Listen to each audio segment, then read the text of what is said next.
Hello again. We are going to move on and we're going to bring back those exponential functions that we talked about at the beginning of the unit and make combined functions, not just combined power functions, but we're actually going to use all kinds of different functions. And so I'm just going to throw the exponential functions back in there since we talked about them recently. This is lesson 11.6, so let's get started. To review, we've seen what happens when two or more power functions are added, but now we're going to combine those other functions.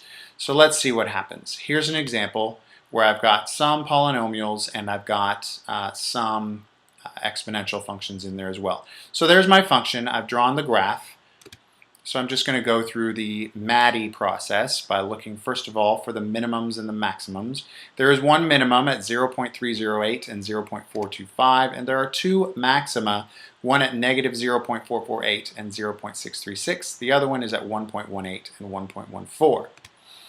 Looking for asymptotes, there is one vertical asymptote at x equals 2, but no horizontal asymptotes in this function.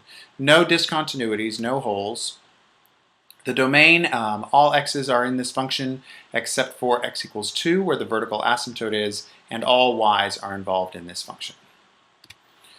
Intercepts, there are three x-intercepts, one of them at negative 1.05, one of them at 1.44.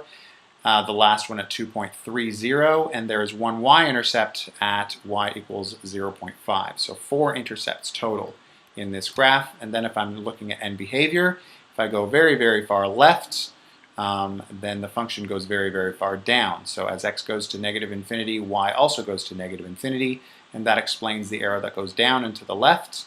And then as x gets really, really positive, y is also going to get very, very positive, and that's why the arrow goes up and to the right. So as x goes to positive infinity, y also goes to positive infinity. So there's a quick example of how I can use not just polynomial functions, but exponential functions and other functions as well to create interesting looking graphs. If you have any questions, please let me know, and I will see you tomorrow.